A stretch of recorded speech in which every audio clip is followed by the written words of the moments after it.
Matematika ini dia sebagai alat ukur paling mudah untuk mengetahui seseorang itu tingkat kemampuannya bagus atau tidak. Makanya ketika tes apapun pasti alat ujinya matematika. Nah, jadi oleh karena itu matematika ini dia sebenarnya membentuk struktur cara berpikir, itu lebih tepatnya seperti itu. Makanya dari mulai bangku TK sampai ke kuliah kita jumpa matematika seperti itu.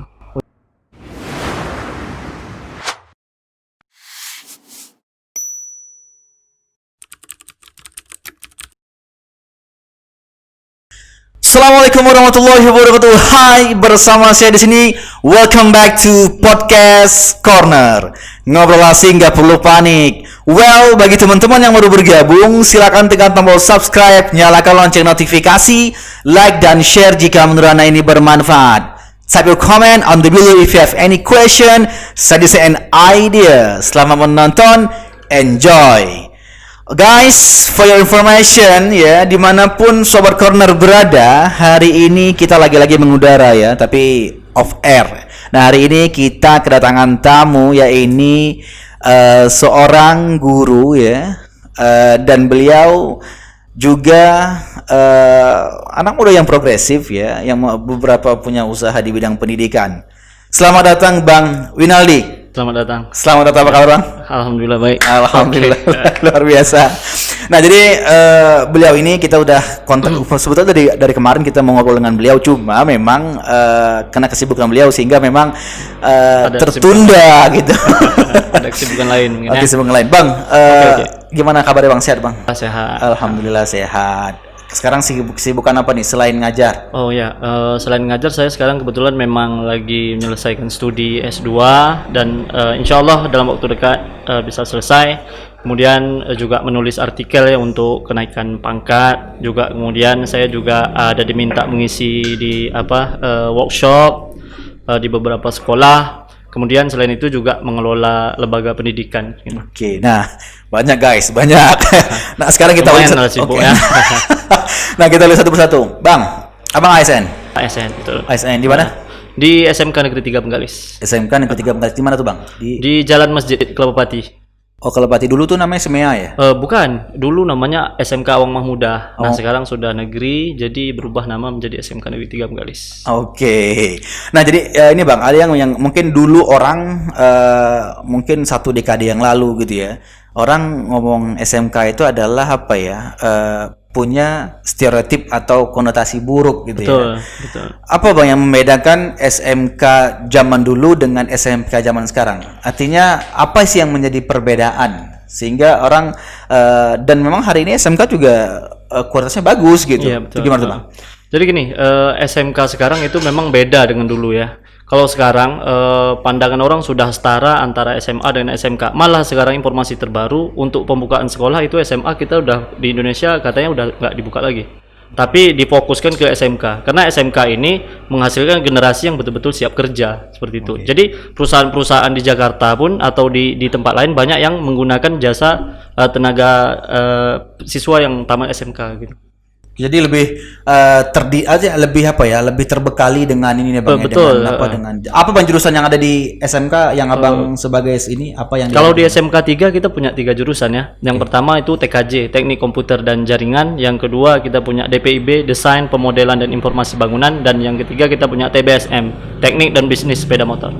Oke, nah abang sendiri di mana? Di jurusan di mana? Kalau saya bidang studi matematika itu dia bidang studi normatif, artinya masuk di semuanya gitu. Jadi mau di jurusan apapun matematika tetap ada. Tetap ada. Ya, okay. Matematika ini kan dia induk ya. Jangankan di SMK, dari TK saja udah ada matematika, sampai perguruan tinggi jurusan apapun pasti ada matematika. Nah, ini cerita sedikit nih. Okay. Dulu Bang, saya itu kan alumni IPS. Oh ya. Artinya agak sensitif lah ya matematikanya. Gitu. Nah, jadi people should know kenapa mereka harus belajar matematika, Bang. Jadi gini, Bang. Saya pernah dengar bahwa kalau ada orang belajar matematika dan ternyata membosankan, berarti yang salah itu bukan matematika tapi gurunya gitu Bang. Nah, jadi saya mau tahu nih, Kenapa kita harus belajar matematika, Bang? Oke. Oke. Ini pertanyaan yang paling umum ya, umum sekali. Ini rata-rata orang pasti tanya, jangankan orang lain, anak yang sendiri sedang belajar sendiri, mereka bertanya, kenapa sih kita harus belajar matematika? Rumus ini, rumus itu harus apa? Nah, jadi gini, matematika ini dia sebagai alat ukur paling mudah untuk mengetahui seseorang itu tingkat kemampuannya bagus atau tidak. Makanya ketika tes apapun, pasti alat ujinya matematika. Nah, jadi oleh karena itu matematika ini dia sebenarnya membentuk struktur cara berpikir, itu lebih tepatnya seperti itu. Makanya dari mulai bangku TK sampai ke kuliah kita jumpa matematika seperti itu. Oh, jadi kalau sebetulnya asing nggak sih matematika tuh, Bang?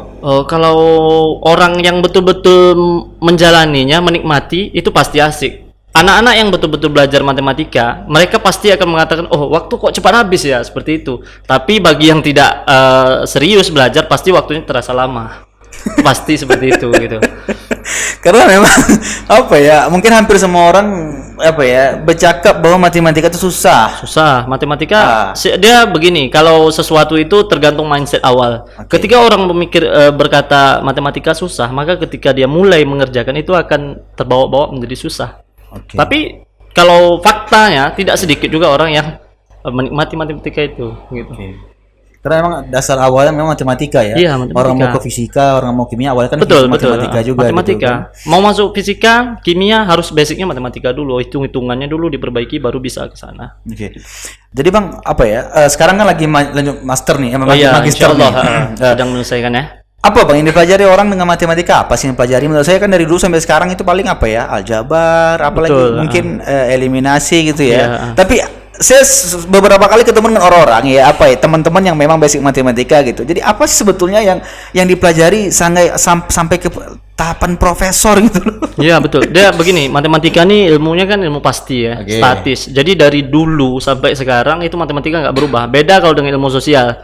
Jadi setiap waktu dia bisa berubah sesuai tuntutan zaman. Kalau matematika dia tetap aja, tapi dengan mempelajarinya banyak orang yang merasa bahwasanya dengan belajar matematika ini dia mampu misalnya dalam matematika itu ada problem solving atau mungkin critical thinking. Nah, jadi dengan belajar matematika itu nanti arahnya adalah bisa menyelesaikan permasalahan sehari-hari. Pasti ke situ arahnya. Jadi lebih kepada pengasah otak. Iya, pengasah kemampuan gitu. Nah, jadi orang yang terbiasa mengerjakan soal matematika, dia nanti akan punya ide tertentu untuk menyelesaikan juga permasalahan dalam kehidupan dia sehari-hari. Seperti itu. Tujuannya belajar matematika seperti itu sebetulnya. Oh, jadi apa ya, menemukan cara yang sederhana seefektif mungkin untuk menyelesaikan problem solving tadi. Betul, ada korelasinya antara kita belajar matematika itu dengan aktualisasi dalam kehidupan sehari-hari. Jadi kalau misalnya orang, ini rata-rata yang saya tengok orang yang eksaktanya bagus, kemudian implementasinya dalam kehidupan rata-rata bagus juga. Rata-rata ya. Tapi bukan semuanya. Tapi bukan jaminan ya. Bukan teori ya. Ya, bukan teori. Dan satu lagi bukan juga saya mengecilkan orang yang tidak belajar matematika, kemudian dia tidak punya porsi untuk sukses, bukan seperti itu. Tapi semakin dia belajar ya tentu akan meningkatkan kemampuan dia sendiri. Oke. Jadi guys, sobat corner dimanapun berada, itu matematika tuh. jadi kalau ada teman saya pernah bilang, kalau ke pasar itu beli sayuran itu apakah pakai rumus? Bukan itu.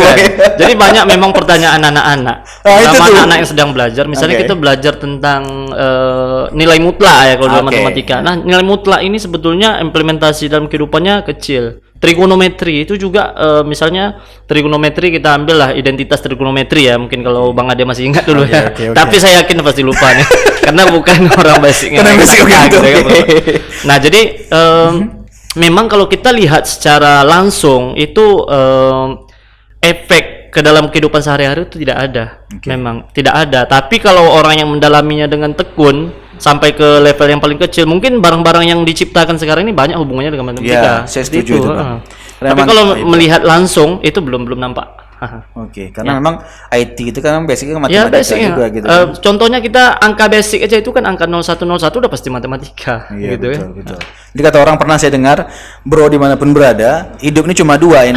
Pertama bahasa Indonesia, yang kedua adalah matematika, bukan bahasa Indonesia tapi bahasa, kedua matematika gitu kan. Anda sholat ya rakaat ya matematika gitu kan. Betul. Hari ini Anda matematika. Jadi memang hidupnya cuma dua, bahasa dan matematika. Jadi sampai kami pernah belajar itu ketika Nabi Adam diturunkan ya. Kita kembali ke konsep agama sedikit. Ketika Nabi Adam diturunkan, jadi ceritanya adalah ketika dia diturunkan ke bumi, Allah itu membedakan dulu, yang ini adalah kelompok tumbuh-tumbuhan, yang ini bukan tumbuh-tumbuhan, ini hewan. Nah, itu kalau dalam matematika namanya himpunan. Nah, itu dari situ aja udah matematika duluan gitu ya. Betul.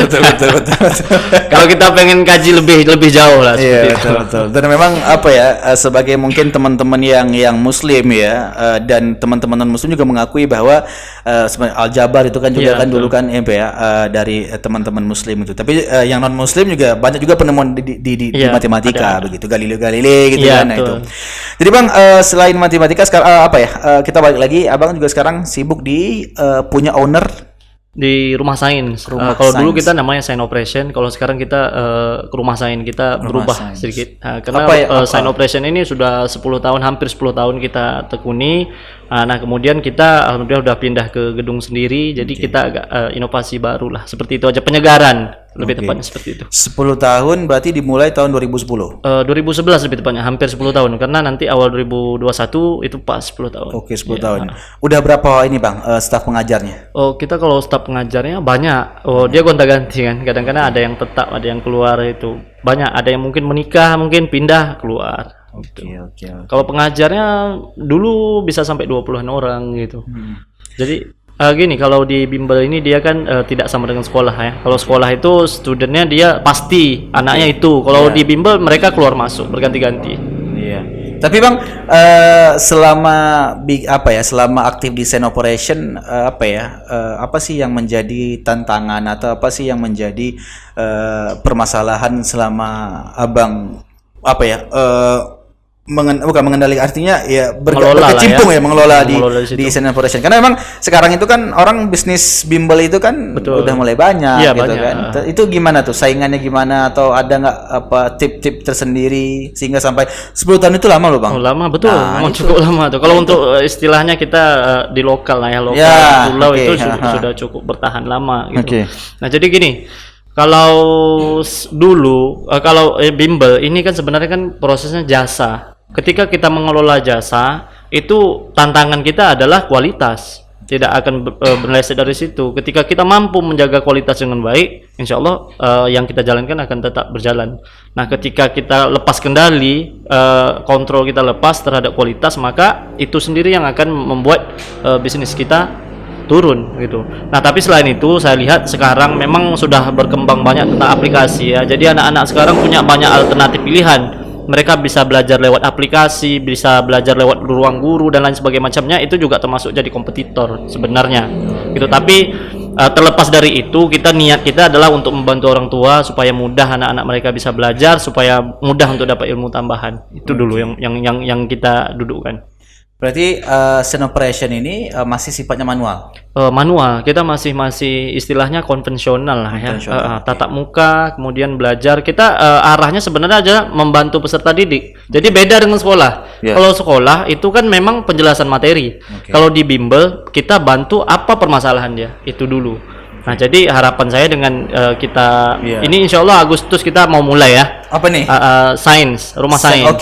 Jadi rumah sains kita mulai Agustus karena memang kondisi sekarang jangankan bimbel, sekolah semuanya tutup gitu ya. COVID-19 ini memang sektor pendidikan pun lumpuh gitu ya.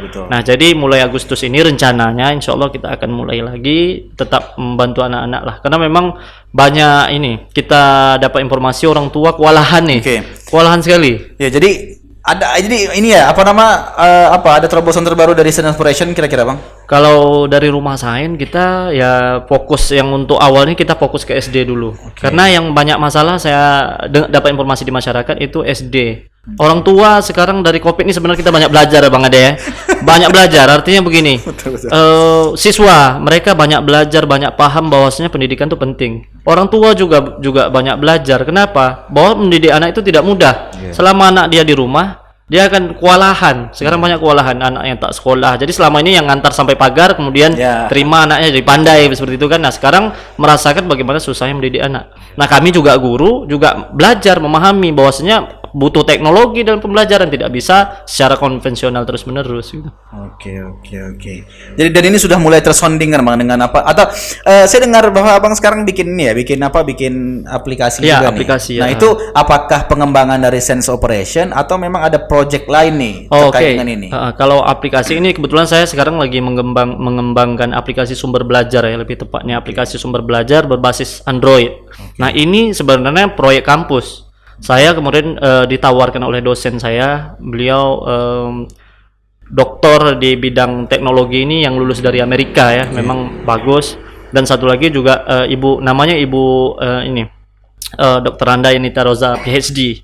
Nah, satu lagi Ibu Dr. Maimunah MSI. Jadi dosen di Abang sekarang. Iya, di kampus saya. Nah, jadi mereka ini punya spesifikasi yang masing-masing. Kalau Ibu Yanita dia fokus ke IT-nya, sedangkan Ibu Maimunah dia fokus di materi. Nah, jadi saya melalui bimbingan beliau, saya ikut dalam proyek sebuah kampus untuk mengembangkan sebuah aplikasi. Seperti itu. Aplikasi khusus ini matematika dulu ya, karena saya kan bidang saya matematika.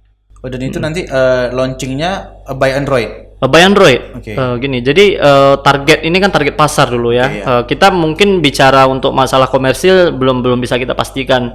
Tapi yang jelas secara nyata menurut ini ya, Cambridge International penelitiannya tahun 2019 saja itu ada sekitar 192 juta pengguna Android di Indonesia. Nah, berarti ini target pasarnya kan luar biasa sebenarnya. Nah, jadi saya berpikir kalau selama ini guru, terutama guru atau praktisi pendidikan hanya menggunakan aplikasi yang sudah ada. Nah, bagaimana kalau seandainya kita yang sendiri mengembangkan gitu kan? Mungkin kalau kita sendiri mengembangkan, kita bisa atur sesuai dengan kebutuhan kita. Itu kelebihannya, Pak. Jadi itu ini ya yang proyek dikembangkan Iya, sekarang betul. ya. Apakah model konsepnya nanti sama dengan seperti ruang guru atau yang gimana tuh Bang? Oh, bukan. Kalau ini dia sumber belajar, dia berbentuk buku, tapi bedanya kalau buku kan dia benda mati ya. Dia hanya tersedia gambar dan segala macam. Kalau di aplikasi Android sumber belajar ini kita bisa sajikan video di situ. Bisa sajikan konten-konten lain seperti itu.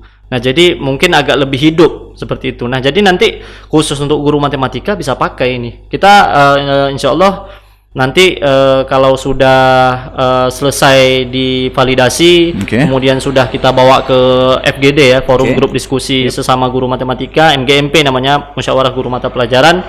Setelah nanti selesai di situ, kita akan terbitkan ke Play Store. Insya Allah sampai situ. Luar biasa. Itu planningnya sampai situ.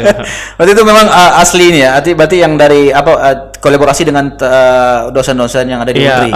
Bertiga saja. Bertiga. Dan alhamdulillah ini kita didanai oleh kampus. Jadi biasa. lebih semangat kita bekerja kan. Jadi betul. Untuk segala urusan yang berkaitan dengan finansialnya sudah ada yang menangani. Jadi kita fokus untuk mengembangkan sebaik mungkin. Kapan perkiraan launching itu untuk ini? Kemungkinan paling lambat perkiraan saya Oktober lah ya. Oktober atau paling lambat November. Oke. Itu guys, guru SMK milenial buat aplikasi. Ini pernah kita dulu ngobrol dengan teman-teman yang sudah seperti Gonceng. Memang hari gini kan harus aplikasi, Bang. Betul. Jadi memang ditambah lagi suasana Covid sekarang teman saya itu ada ya susah tuh. Jadi setiap hari itu harus itu tadi yang kata Bang tadi bahwa jadi guru tuh susah gitu. Susah, betul memang. Jadi aplikasi ini kenapa kita arahnya menggunakan aplikasi? Karena begini, Bang ya. Misalnya saya ngajar di kelas. Saya kalau ngajar di kelas itu ilmu yang saya share berapa orang? Terbatas, yang paling 30 orang maksimal atau 35 orang. Tapi kalau kita berbasis aplikasi, yang kita tuangkan pikiran kita itu bisa dinikmati oleh banyak orang. Di situ kelebihannya kalau pakai aplikasi. Makanya saya tertarik untuk membuat sebuah penelitian ini yang sekaligus alhamdulillah jadi tesis saya sendiri gitu kan. Nah, jadi mudah-mudahan apa yang kita kembangkan ini bermanfaat lah untuk orang banyak. Oke guys. Keren. Oke Bang, kita balik lagi Bang, itu tadi tentang aplikasi. Jadi Jadi sekarang ini kalau Abang lah menilai sendiri, kita karena kita lokal gitu ya. Gimana sih Bang tentang kualitas guru kita di lokal ya, terutama yang memang daerah-daerah yang memang termarginalkan gitu ya. Nah, tentu kan Abang lebih paham nih dengan kondisi yang demikian gitu. Nah, apa nih pandangan Abang dengan hal-hal yang demikian? Nah jadi kalau berbicara masalah kualitas SDM kita, kalau saya melihat SDM guru kita ini sebenarnya tidak jauh ketinggalan dengan di kota. Cuman fasilitas kita yang minim. Contoh, sekolah-sekolah negeri di tempat kita itu mencari infokus yang tersedia atau proyektor yang tersedia lebih daripada 3 saja susah. Sementara rombel kita banyak. Nah, bagaimana mungkin guru bisa mengajar dengan baik tanpa proyektor tadi? Nah, jadi keterbatasan inilah yang membuat cara belajar kita kembali ke dulu konvensional, hanya papan tulis dan ceramah. Ujung-ujungnya seperti itu. Nah, berbeda kalau kita melihat sekolah swasta ya. Kalau sekolah swasta mungkin di Bengkalis ini kurang banyak banyak ya. Tapi kalau di sekelas ibu kota atau bahkan mungkin di Jakarta atau di Pekanbaru saja, nah, itu sekolah swasta mereka bebas bereksplor mengenai sekolah mereka. Jadi untuk kebutuhan teknologi dan segala macamnya mereka cukup begitu. Jadi dengan demikian guru-guru akan lebih tertantang untuk menguasai teknologi. Kalau kita tetap memakai teknologi guru kita, tetapi teknologi yang memang sudah tersedia di aplikasi seperti Google Classroom, Zoom, itu kan aplikasi-aplikasi yang memang sudah disediakan untuk pembelajaran. Nah, sekarang juga saya kebetulan memang diminta kemarin untuk mengisi ini ya di workshop workshop untuk kawan-kawan yang mungkin mereka belum paham sepenuhnya bagaimana menggunakan aplikasi pembelajaran jarak jauh ini. Jadi kemarin saya diminta untuk mengisi itu dan alhamdulillah kita share ilmu ke kawan-kawan gitu. Guru yang ada di Bengkalis. Di Bengkalis. Kebetulan memang di SMP 10 ya. SMP Gimana 10 itu di Skodi. Itu memang kan aksesnya lumayan jauh gitu ya. Jadi ada keterbatasan lah untuk informasi seperti itu. Jadi kita sebagai sesama guru kemudian diminta juga untuk membantu. Nah, kita bantu. Ini fokus kemarin kita ke classroom dulu. Tapi alhamdulillah udah oke. Antusias. Berarti memang hari ini kan orang sudah mulai paham dan sudah mulai mengerti teknologi. Bang, kalau kita ngobrol tentang SMK gitu ya. Setahu saya dulu kan kalau di kita ya di lokal gitu ya ada mindset yang orang-orang Tionghoa itu lebih jago loh matematikanya loh dibandingkan orang-orang orang pribumi gitu. Umum bukan pribumi sih orang-orang non Tionghoa gitu kan. Karena mungkin orang melihat bahwa dia memang secara basic keluarganya mungkin berdagang gitu. Nah, apakah ini sampai hari ini masih ada, Bang? Oh, gitu ya. Jadi gini, kalau pengalaman saya melihat jadi gini. Orang Tionghoa ini dia sebenarnya bedanya dengan orang kita, dia tekun. Saya melihatnya dari situ. Dia tekun. Jadi tekunnya itulah yang membuat dia pandai. Begitu. Jadi kalau misalnya masalah bawaan genetik kemampuan saya kira sama saja. Tak jauh-jauh berbeda, lebih kurang aja seperti itu. Tapi karena mereka ini tekun, yakin, jadi nampaknya lebih bagus. gitu. Tapi tidak ada sebuah perbedaan itu ya. Kalau saya sebagai guru yang mengajar di depan mata saya tetap sama aja seperti itu. Nah, jadi mau dia ini Tionghoa atau tidak tetap sama. Tapi kita memang harus akui ya, memang kalau untuk secara umum mereka agak lebih sedikit. Mungkin karena tekunnya dia, lingkungannya. Gitu ya. Mungkin dari lingkungan keluarga mereka punya disiplin yang lebih, sehingga porsi belajar mereka lebih dan ujung-ujungnya kemampuan mereka juga lebih. Tapi gitu. secara genetik nggak ada perbedaan. Kalau genetik ini sampai saat ini belum ada lah penelitian yang mengatakan bahwasanya ras ini lebih bagus dari ras ini, saya kira belum ada. Betul. Belum ada lagi. Karena emang itu menjadi menurut saya hampir generasi ke generasi yang di statement pemahaman kita orang-orang lokal itu pasti gitu Iya, ya. Betul. Nah, tapi kalau saya sepakat juga tuh dengan Bang Win bahwa memang tidak ada perbedaan. Tidak ada. Ketekunan gitu. Tergantung usaha lah. Nah, betul, siapa yang belajar lebih maka dia akan dapatkan yang lebih gitu. Iya, Orang terlahir dengan pandai sekalipun ketika dia tidak belajar maka dia tidak dapat apa-apa. Betul. Jadi memang ketekunan dan memang kerja keras itu yang menjadi kunci sukses gitu. Iya. Abang secara pribadi melihat kita potensi daerah ini untuk dalam hal-hal kan kalau matematika ini kan kalau guru-guru ini kan lebih cenderung kepada sifatnya mungkin kalau di ini Bang perlombaan Olimpiade. Olimpiade. Itu gimana Bang? Abang secara melihat sendiri di Bengkalis itu gimana ini ya? Sebenarnya agenda Olimpiade ini ada tiap tahun Bang Ade ya. Ada tiap tahun. Nah, cuma untuk sekelas Olimpiade ini kita belum ada badan khusus atau lembaga khusus yang memang menangani anak-anak kita untuk Olimpiade. Sehingga saya lihat di Pekanbaru, kalau kita anak-anak Bengkalis ini masuk ke Pekanbaru itu anak-anak kita jarang lah untuk misalnya dapat sampai ke nasional. 3 besar atau nasional agak jarang gitu. Karena memang fasilitas tadi itu kita tutor. Olimpiade ini berada di top level kurikulum. Kalau dalam pembelajarannya top level kurikulum.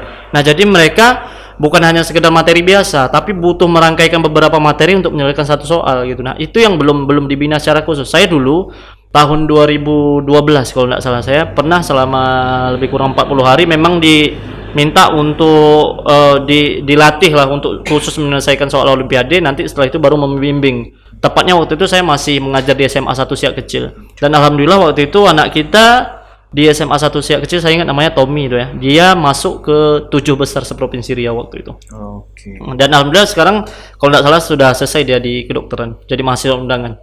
Memang bagus gitu. Matematika basic ya? Basicnya matematika. Oke. Dan dia memang bagusnya di matematika, olimpiadanya pun matematika. Oh gitu.